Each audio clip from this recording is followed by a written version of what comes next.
Hey folks, welcome back. Today we're going to be talking about Raging Bolt with Noctowl. I'd say the popularity between Raging Bolt builds I think the Noctowl build is still the more popular one, but the Turbo Raging Bolt build without Noctowl has definitely been seeing more play. I actually think both are very strong, and the one without Noctowl I do find has a more consistent early game at the least. However, Noctowl gives you so many more options that make so many of your matchups significantly better, and I still think I lean only slightly towards the Noctowl build. There are a lot of matchups where you have to get a lot luckier with the Turbo list than the Noctowl build, just because the Noctowl has the built-in options for certain matchups that the Turbo build does not. So as the Turbo build, you are usually hoping that your opponent stumbles here or there because of just your sheer aggression and consistency. Whereas this build, I think as long as you set up well, there's just some game plans that put you in much more significantly favorable positions. With that all being said, let's just jump right into it. Starting with the Pokemon, we've got 3 Teal Mask. Pretty standard. I don't think you go below this. You typically want to get 2 out over the course of a game.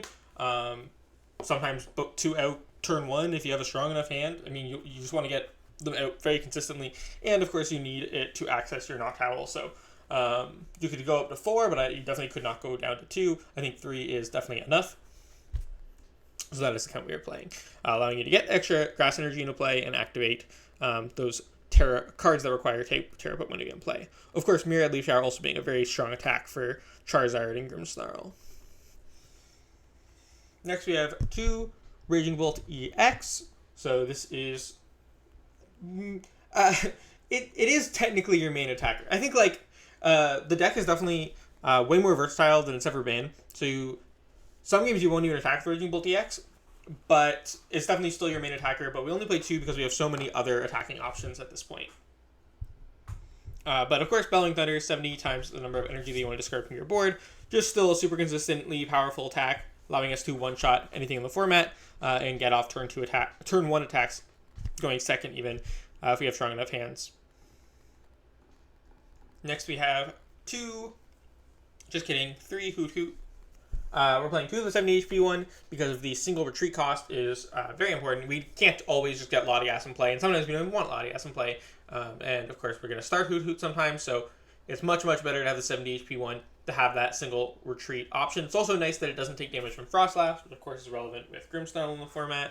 However, we do play 1 copy of the 80 HP one. This one's typically the better one late game against things like mostly Dragapult, being able to go Hawlucha Phantom Dive onto a Hoothoot.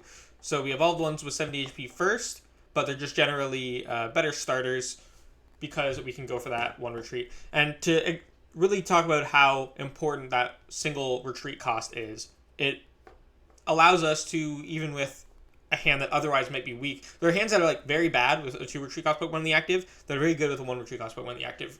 And that mainly is because of Sada in the early game. We can retreat into a Raging Bolt EX, then Sada that energy right back on. And that just allows us to activate Sada and draw some cards, but sometimes is super, super important in the early game. Sometimes you don't have any other way to use Sada. So next we have 3 copies of Noctowl, just allowing us to search for 2 trainer cards. Allows us to get set up very consistently early game, allows us to make strong plays in the mid to late game. A lot of time grabbing things like Sada or Crispin, Prime Catcher, or Area 0, or the Jamming Tower to bump the Area 0 to discard some Pokemon from our bench that are liabilities at that point in the game. Of course, allows us to get our Night Stretcher if we need it back, find Pokemon. Just what really brings the deck together, allows us to do kind of just whatever we want at any point in the game. If we have a Noctowl in hand, we can pretty much do whatever we want that turn, assuming we have a Hoothoot in play as well. Then we have 2 Fan Rotom. Now, Fan Rotom's a very good attacker, allowing us to early game just attach 1 energy and start taking knockouts on low HP Pokemon without needing to use Sada or Crispin. Very consistent. If we have a Stadium in hand, this is a phenomenal turn 1 attack. That being said, finding the Stadium can be a little bit difficult at times. Of course, it's most importantly here, just for Fan Call, allowing you to search your deck for 3 normal Pokemon with 100 HP or less, so finding those Hoothoot and Noctowl pieces and the Ditto, which we're going to talk about right now. So Ditto, of course, just has that natural synergy with Fan Rotom. We even play it in Turbo Bolt without the Fan Rotom, because it also has synergy with Latias, just allowing us to have that little bit of extra flexibility. Of course, if we open it in our opening hand, it's amazing, just searches us whatever we want. But even when we don't, it's the common synergy with Fan Call and Latias allows us to go ahead and get the Ditto out and turn it into whatever we want off of a Rotom. So it basically it almost like gets rid of Fan Rotom's restriction for on turn 1 of searching for only normal Pokemon with 100 HP or less, right? We search for Ditto and then we turn it into something else. Next we have Baby Raging Bolt. So this is probably the strongest card in the deck, allowing us to go ahead and just pick off one of our opponent's Pokemon early game. Allows us to really hammer down on our opponent's setup very quickly, and while having a single prize Pokemon active ourselves. This is also the attacker that we're usually going to lean towards when we don't want to put 2 prizers down. So against like Goldango, let's say, we don't really want to... sometimes you can put like 1 Teal Mask down, and then after they knock it out, convert back to a single prize board. But generally speaking, Raging Bolt is the attacker that we want to use when we're going for a single prize board. We'll get the Rotom in there, and then next turn set up the Baby Bolt, since it does take 2 attachments to get it over that 70 HP mark. But even turn 1, it can be used on things like Snorunt and Badoo very effectively. Next we have Slither Wing to round out our single prize attacking options. Mostly here for the Joltik Box matchup. Getting through those Pikachu EXs. Also Terra Box making a little bit of a resurgence lately, just because the meta is not super prepared for it. So Pikachu EX can of course come up there as well. Having a Slither Wing for Pika in those matchups is very nice. But also Slither Wing is a pretty key comeback card. If you're on pace to lose the game, assuming your opponent doesn't whiff at any point, you can go for a play where you Prime Catcher your opponent's Fezandipiti, play Iono, and then knock it out with Burning Turbulence, leaving a 1-prize Pokemon on the active, while also disrupting their hand, right? Then we can also, in a lot of situations, use Burning Turbulence. This doesn't come out as much in the current metagame, I would say, but you should look for opportunities where you can Burning Turbulence to play around Fez in combination with the Disruption card, since that burn will allow you to take some knockouts without activating Fezandipiti. Next we have the Latias EX, allowing all of our basic Pokemon to have free retreat. Pretty self-explanatory. I mean, we play all basic Pokemon, and a lot of them have heavy retreat costs, so Latias is important for maneuvering them around our board. Next we have Fezandipiti EX, another card that is pretty self-explanatory. You're gonna see it in basically every one of my deck profile videos, just allowing us to draw 3 cards after a knockout. Really improves our mid to late game consistency. Then we have 1 copy of Bloodmoon, so this just allows us to take easier routes to take our last 2 prize cards, primarily allowing us to use Boss's Orders. That way if we need to bring something up, maybe we want to use their Prime Catcher or its prize, we had to discard it, allowing us to use Boss to get around a single prize Pokemon. To attack with Bloodmoon also saves us on energy if we're running low late game. And of course, also being a little bit tankier than Raging Bolt. So if we're not going to win the game on that turn, but we need to take a knockout, Bloodmoon in that late game position, if we're just hoping that our opponent doesn't find like a boss for game, is a little bit tankier than Raging Bolt and can survive some hits that Raging Bolt could not. Next we have Mew EX, just another draw card. It's important to have a draw Pokemon that allows us to get extra cards even when nothing has been knocked out or our opponent has played around those knockouts with like played around Flip the Script with Frostlass or something along those lines. It's also really good in a lot of spots to have both Mew and Fezandipiti in play the turn before you get like Iono to 1 or 2 cards, since that allows you to prevent your opponent from removing all of your draw power from the board. If they can only knock out either Fezandipiti or Mew, then you'll at least have something to draw more cards after the Iono. And then lastly, for the Pokemon, we've got the Iron Leaves, allowing us to get around Maractus by activating the ability and bringing it up into the active, or like a Sob, any retreat lock attack. And we can also reuse it by, if we Maractus is a big threat in that game, we can reuse it by bringing it up, retreating into our attacker, playing Jamming Tower to discard our Area 0, and then discarding the Iron Leaves. So it is reusable. It's also another easy way to get an attack in.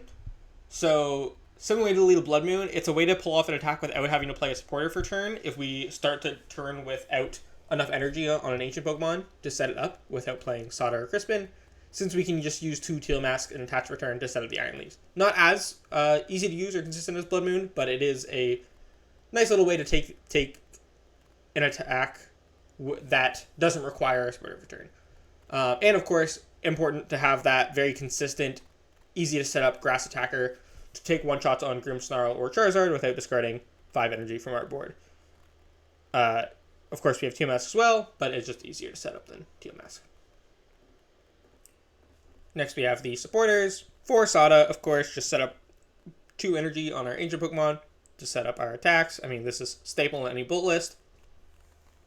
Then 2 copies of Crispin allows us to search for 2 basic energy of different types and put one onto our Pokemon and one to our hand. Now, of course, worse than Sada because it only gets us 1 attachment in play that is not our attachment for turn. However, better early game because we might not have a way to get the energy in the discard pile. So it's a little bit more consistent, especially for like our turn 2 setup. Just allows us to enables definitely way more consistent turn 2 plays. And then, of course, it's just extra copies in the mid game of Sada so that we just have more outs to find our energy acceleration off of Ionos and the like. 1 copy of Boss's Orders to have that Gust, especially in combination with Bloodmoon, or a lot of times you'll try to leave like at least 1 energy on a Raging Bolt going into your next turn. That way you don't necessarily have to play a Sada next turn. Those open up more opportunities to use Boss, or we can like Boss and attack with Fan Rotom. So even though usually we're using Sada or Crispin, there's definitely lots of time to weave other supporters in there, like that Boss's Orders or this Judge. Judge is a very good early game card, especially if we're attacking with Fan Rotom, allowing us to shuffle our both players shuffle their hand to their deck and draw 4. Early and mid game, this is just a great way to disrupt your opponent, especially in matchups like Gardevoir, Dragapult, and Grimmsnarl, all of which we are stage 2 decks that can be a little bit slow to set up and don't really like only starting the turn with 4 cards. Then in this list, we also have Iono, so we can use Judge early to mid game, and then we can also go for those Iono plays late game, especially powerful in combination with Bloodmoon and Slither Wing, allowing us to bring up a Fezandipiti with Prime Catcher, and then Iono them to a low hand size, take that knockout, and put our opponent into some sticky situations where they need to hit boss for game and might not be able to. Raging Bolt historically has not been that much of a late game disruption deck, but I do think that it's actually very powerful with this list to have that 1 copy of Iono, and it is going to be very effective in a lot of situations. Next we have our items, starting with 4 copies of Nest Ball. I mean, all of our Pokemon except Noctowl are base Pokemon, so just maxing out that count. Just super consistent. You would never drop below 4 Nest Ball in this deck. And then we have 3 copies of Ultra Ball. The discards actually can be good for lowering our hand size for Mew and getting energy into the discard pile, or just staying on other cards, but mostly getting energy into the discard pile. Usually this is just going to function as additional copies of Nest Ball, but it is obviously very good also to have those additional ways to find Noctowl. Next we have 3 copies of Earthen Vessel, allowing us to get our energy in the discard pile and find more. Just very important. We want to find lots of energy very quickly to get our Teal dances off throughout the game and get our energy in the discard pile for Sada. I mean, pretty much almost never want to are comfortable missing an attachment for the turn. There's games where we're going to be super ahead and it won't matter as much, but it's always important to get an energy attachment down. 3 copies of Night Stretcher, allowing us to retrieve we play a lot of one-of Pokemon, so having lots of Night Stretchers for that is good. It also allows us to reuse our Noctowls, which can be, especially once our first Noctowl has gone down, whether we had to discard one or discarded one from the board with after Area 0 was bumped. That opens up so many more outs in the deck to find Noctowl, because now Ultra Ball and Noctowl aren't just Noctowl outs, but Night Stretcher is as well.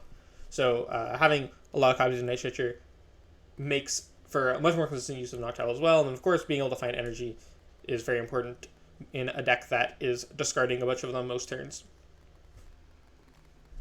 Next, we have 1 copy of Counter Catchers. This synergizes as well with Bloodmoon. We can also use it, we can use it with anything, obviously, but there's, especially if our opponent is forced to attack into our Baby Bolt, there's going to be a lot of games where we're behind by 1 prize going into all of our turns, and then we're taking 2 prize cards every turn, so it doesn't really matter that we're behind by 1 prize. And Counter Catcher in those games is just phenomenal. It's just a free gust at any point in the game. And of course, it's a great comeback card, just if even when we aren't in those positions where we're behind by 1 prize technically, but we're still in the lead on board state. It's still strong in games where we are actually behind because maybe we had a slow start and we can make a comeback using the combination of Counter Catcher, Iono, and Bloodmoon, or other attackers, but primarily Bloodmoon is how you're using Counter Catcher. Next, we have 1 copy of Pal Pad. We play 3 1 of supporters, Boss, Judge, and Iono that can all be good to reuse in certain games. And we want to also have that option just to shuffle 2 Sadas back in the mid to late game usually. That way we have more outs to draw into Sada off of an Iono. And then lastly, we have Prime Catcher, our A-Spec. Just another free gust at any point in the game. Everyone knows how strong Prime Catcher is, and you would never play any other A-Spec in this deck because of how many turns you want to gust something, but you need to use Sada or Crispin as your supporter for the turn to get the knockout on the Pokemon that you're gusting. Next, we have our Stadiums, Tools, and Energy, starting with 2 Area 0 Underdepths, allowing us to expand our bench to 8. We play a lot of Pokemon and a lot of support Pokemon that we want to have on the board. We want to have a lot of Teal masks in play to get those extra energy attachments down. We want to have a single prize attacker option a lot of time to put energy on. We're taking advantage of Hootoots and Noctowls that need to sit on the board, and then we have multiple attackers, potentially Fezandipiti, Mew, Latias, so having a bench of 8 is very important. But we don't need to play a ton of them because we don't need to maintain a bench of 8 like decks like Terrabox do. We are pretty content, actually. A lot of time it's beneficial for us if the Area 0 gets discarded because we get to clear some stuff off our bench that we don't need. It's really, once we've used some Noctowls, we don't really need those extra bench spots as much anymore. Then we play 1 copy of Jamming Tower. So it's important to have a stadium to bump Area 0 Underdepths. That way we can clear our board ourselves. We don't always want to rely on our opponent to discard the stadium so that we can remove liabilities from board. Using Jamming Tower, you can use it to convert your own board back into a single prize board. So if you're like 2-2 prizes, but you can only take 1 prize knockout that turn. For example, you can Jamming Tower, depending on what you have on your board, potentially put yourself to a single prize board and remove all options for your opponent to take 2 prize cards next turn. A lot of ways that Jamming Tower can be used to turn your board into a single prize board. And then, of course, just removing other Pokemon that might be liabilities. So things like Mew might be the only Pokemon that your opponent can reasonably knock out next turn, or just a liability in general. Or you can remove all the single prize Pokemon from your board if they are going to be in like Screamtail knockout range. Well, none of your other Pokemon will be. Stuff like that. Jamming Tower, which is very good for removing liabilities from your board in general. And then, of course, we play Jamming Tower as our stadium of choice, mostly for Bravery Charm and Gardevoir, just giving us that little bit of an extra edge if our opponent uses, sets up a Drifloon with enough energy that Jamming Tower will be able to knock it out. We can use it disruptively against things like Evo TM as well early on, but that's typically not going to be the way to go. We typically want to save it until the late game. But it can also be used in combination with with our Iono play late game against like Goldango to stop Air Balloon, because that can give them a little bit of extra draw if they can retreat into a second Goldango. So, I mean, tools are good, right? I'm primarily here for Bravery Charm, but it definitely comes up in some other spots as well. Next, we have 5 Grass Energy, 3 Fighting Energy, 3 Lightning Energy. 5 or 6 Grass Energy is pretty much the consistent count in Raging Bolt. I think that 5 is enough in these Noctowl builds that also play Bloodmoon, because Bloodmoon gives you that extra way to get that attack off later on, so you're not as short on energy. Of course, we have 3 Night Stretcher as well to get them back if we need. And just generally 5, I think, is plenty when you have Bloodmoon in the deck, at least. I think if I wasn't playing Bloodmoon, I'd definitely more heavily consider a 6, but 5 is still, I think it's still relatively consistent in the Noctowl build, because we also have Noctowl to search out our recovery cards if needed. Then we have 3 Fighting, 3 Lightning, and this is mostly because we always want to have access to 2.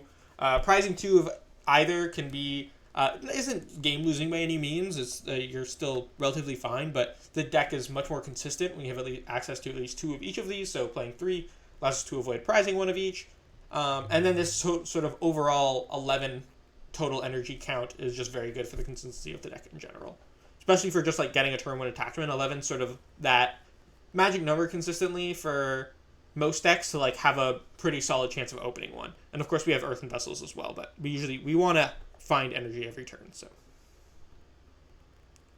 but now we can move on to our matchups. So that is the list out of the way. Starting with our positive matchups, we have Goldango. So Goldango is fairly favorable because we are much more efficient at having a 1-prize board and starting attacking, right? So if we don't open a 2-prize Pokemon, we set up a 1-prize attacker for our first attack, whether it be Rotom or Baby Bolt, even Slither Wing, if it must be.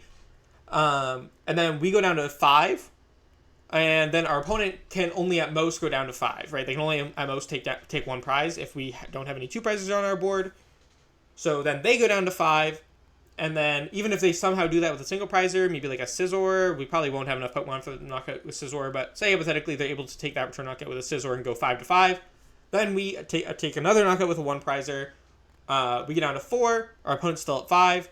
Now, no matter what they do, like, they're not going to be able to set up another single prizer, right? Like, they already probably won't be able to set up one. Maybe like a Dracloak for 1 prize or something like that. I don't know. There's like, they might play some sort of single prize that they can take 1 prize with, but their deck just really is not built to do that. And if they put Goldango into play, let's say you take 1 prize, you get down to 5, and then they put Goldango into play and take a knockout on your active. So now it's 5-5. Then you go ahead and set up a 2-prizer or a Raging Bolt EX, most likely. One-shot their Goldango, go down to 3. They go down to 3. You go down to 1. They get down to 1. You take your last prize. So you're always ahead on that prize exchange. Now, let's say you open a 2-prizer. Usually Teal Mask, you're actually okay, like, or you might need to bench Teal Mask to get an attack off at all. You can maybe missing attack anyways. So you have 1 Teal Mask in play so that you can use Noctowl, let's say. Let's say you had to, for whatever reason, go for that play. Now, take 1 prize, go down to 5, right? Now your opponent takes 2 prizes. They countercatch your Teal Mask, they get the knockout on it, they go down to 4. So now you're 5-4. Now, you just don't bench another 2-prizer. Your Teal Mask was knocked out. Your board should be all single prizes now. They didn't deal with whatever you took the first prize with, Rotom or Baby Bolt. Usually Baby Bolt. That's obviously the what you want to be attacking with early on. So now you Baby Bolt, attack like a Gimme Ghoul or something like that.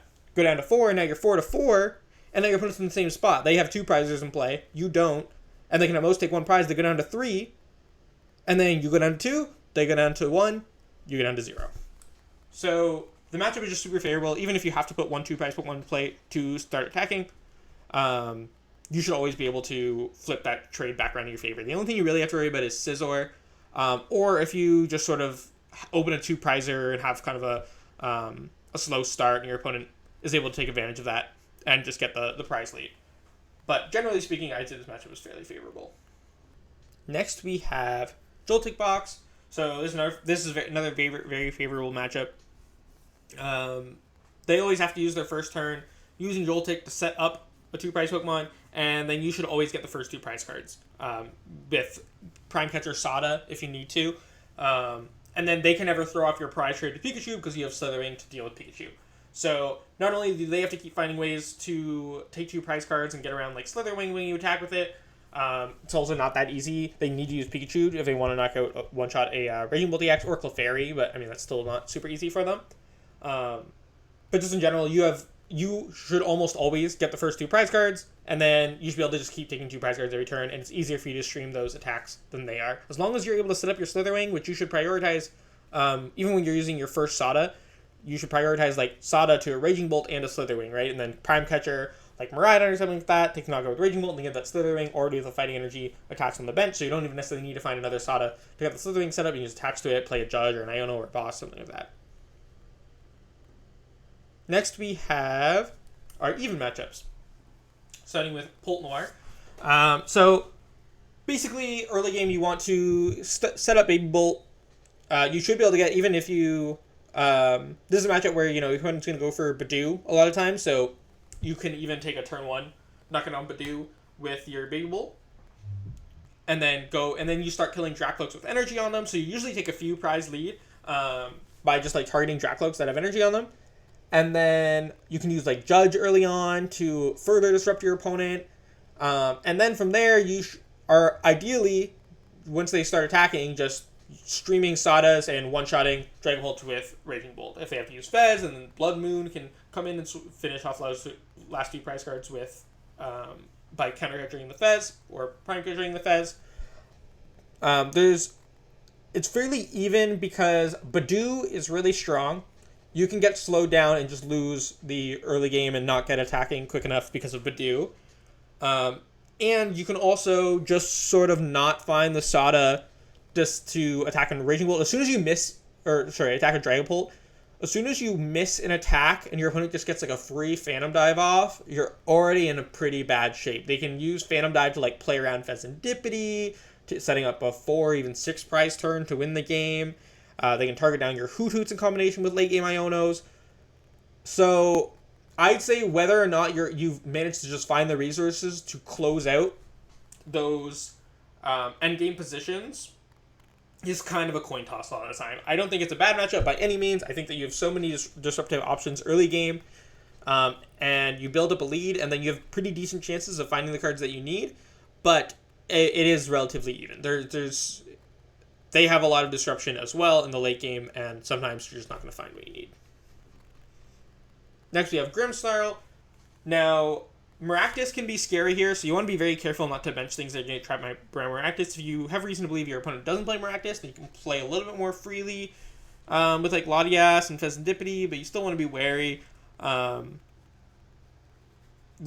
Teal Mask is obviously a very good attacker here. You can leave energies on Teal Mask, ideally once it don't have any damage on them, and then that threatens a knockout. And of course, you can power up a one-hit KO on Grimmsnarl fairly consistently by going like double Teal Dance plus attach with and taking the knockout with Iron Leaves. So Iron Leaves is going to be very important for playing around Maractus, and also very important for one-shotting Grimmsnarls. You also want to be very careful how you manage your board in general. You don't want to put too many like one-pricers down, because your opponent's going to be able to clean up some of like your Noctowl line with Frost Blast plus Shadow Bullet damage plus Adrenabrains. You definitely want to get Baby Bolt out as per usual as your first attacker, because you can chase down the Frost Blast, and that's really big in the matchup. Frost Blast is very threatening. You have most of your Pokemon have abilities, and you don't want your opponent to be able to get easy prize cards on them, so you definitely want to set the Baby Bolt, maybe take out like a Cleffa or a Badoo if that comes down, and then you can go into knocking out Frost Blast on the next turn. You can, same as like against Dragon Bolt, you can weave in that Judge early on, and then you can go for like Iono plus Iron Leaves attack in the mid to late game to throw them off even farther. Next, we've got Poltzard. So, playing this pretty similarly to the Poltnoir matchup. The Dusknoir, I didn't talk that much about how the Dusknoir gets involved, but Dusknoir obviously can open up some potential for your opponent to set up more like 4 to 6 prize turns, or further disrupt you with Iono. In this case, the matchup's fairly similar. You're trying to do a lot of the same things, so I don't want to be too repetitive. We're setting a Baby Bolt earlier, trying to disrupt the Judge, scared of Badoo, then in the mid-game trying to stream one-shots. But Teal Mask, of course, can be a little bit more important here, and our opponent has Charizard as an option instead of Dusknoir, which can be a little bit more threatening if we have a lot of energy on board. Like, if we have like a strong start and are able to flood our board with energy, then Phantom Dive can be a little bit less. It'd be more difficult for Phantom Dive to go for like a 4 to 6 prize turn to set that up, right? Especially if we get Latias down early on, which I should probably touch on. Against any deck with Badoo, you want to try to get Latias down like turn 1 before you get item locked out of your Pokemon search cards. But Charizard gives our opponent sort of that extra option to remove energy from our board if we already have like a guaranteed knockout. If we already have 5 energy and our opponent can't knock anything out with Phantom Dive, then it's scarier for them to use Phantom Dive, right? Because they know they're probably going to get knocked out, especially if you have a Latias on board. However, with the Charizard option, that gives them another way to just sort of like Rake any Charizard, counter your Teal Mask, and remove some energy from your board while using Iono to force you to find Sada. So that's an additional option they have. They also, they sometimes play like one Watchtower, but I wouldn't be as worried about that. I think it's still pretty uncommon, and it's usually still just a one-of. It's not easy for them to find at the right times. But, it could definitely put a bit of a hamper on a game here or there. But generally speaking, this matchup's going to play out fairly similar. The Charizard is sort of an additional threat, but does not really change the dynamic much more than having the Dusknoir. Next, we have regular Charizard. So regular Charizard plays pretty similarly, but they aren't as disruptive. They aren't as good at... Because they can't really play around Fezandipiti in the same way. And they aren't as good at doing the disruption game plan in the late game because their Ionos also get weaker as they're taking knockouts. However, what makes Charizard still even and relatively similar in win percentage as these Dragon Bolt builds is that, well, of course, for Dragon Bolt, sometimes not being able to take those knockouts early on can be a disadvantage, so that's where Charizard does not ever have that disadvantage. And then Charizard also has Chi-Yu. So Charizard has one prizer they can weave in there to counter catcher and knock out a Teal Mask for 2 prizes, and that makes the matchup slightly better for them. Dragon Bolt Charizard also has this sometimes, so factor that in as well there. But regular Charizard is definitely able to pull it off more consistently of getting that Chi-Yu in there early and trying to mess up your prize trade by knocking out a Teal Mask with Chi-Yu. So that is where this matchup can be a struggle. However, I think that because they don't have like a bunch of recon directives on the board, if you can like Baby Bolt knock out their Pidgeotto, like if you turn 1 attach energy to a Baby Bolt and then they Evo TM into Pidgeotto and then you Sada attach again on a Baby Bolt and just knock out their Pidgeotto, then they're going to be much weaker to your disruption of the course of the game, be it Judge or late game Iono. And they also don't have Badoo to slow you down usually. Sometimes some lists might play Badoo, but most lists do not have Badoo the way that Dragon Bolt does, which is a huge factor for Dragon Bolt in the matchup to slow you down that Charizard just does not have.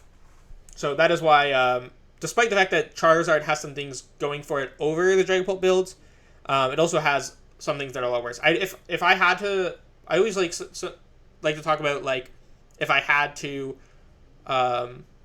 put the even matchup decks into either favorable or unfavorable, because usually when I say even, I mean like somewhere from 45% win rate to 55% win rate. So those could still be technically marginally favorable or unfavorable.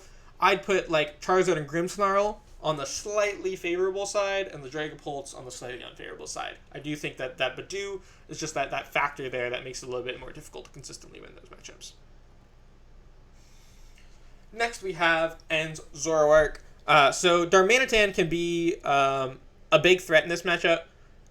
Being able to sort of just set up for 4 prize turns with attacking with the Darmanitan itself with reverse energy. Now, the nice thing here is that a lot of lists are not playing a thicker Darmanitan line anymore. Some lists are just playing a 1-1, which is a lot easier for you, but they can also, go for like a turn 2. If they go first, Darmanitan attack onto Hoothoot, that can sort of put you out of the game really quickly if you don't have a strong enough hand. So that's where they can sort of come in and win there. And they have some damage modifiers that can allow them to one-shot some of your support Pokemon with blanking on the Reshiram's attack name, but with Reshiram's 170 damage attack. Generally speaking, you can set up Teal Mask to have like one-shots on Zoroarks. You can use Baby Bolt early on to put on some aggression. I don't think this is like a particularly scary matchup, but there are definitely like a lot of routes that they can use to disrupt you at all points of the game, and a lot of time if you stumble to any of those disruption options, you will they'll be able to take the lead and you won't be able to regain it because their deck is not easily disrupted. Next we have our unfavorable matchups. We have Gardevoir. Our Gardevoir is really not that bad. People make it out to be a lot worse than it is, but ideally what you want to do is you want to go with Baby Bolt early on, target down Kirlia. Now, so your opponent like evos into 2 Kirlias, right? You still go after a Kirlia with Baby Bolt. Now they evolve their other Kirlia into a Gardevoir. If they don't find another Kirlia, they need to find another Ralts here, right, to get down. And that now it's just a Ralts, not a Kirlia. So on your following turn, you can Prime Catcher the Gardevoir and knock it out, and now they need to hit Rare Candy.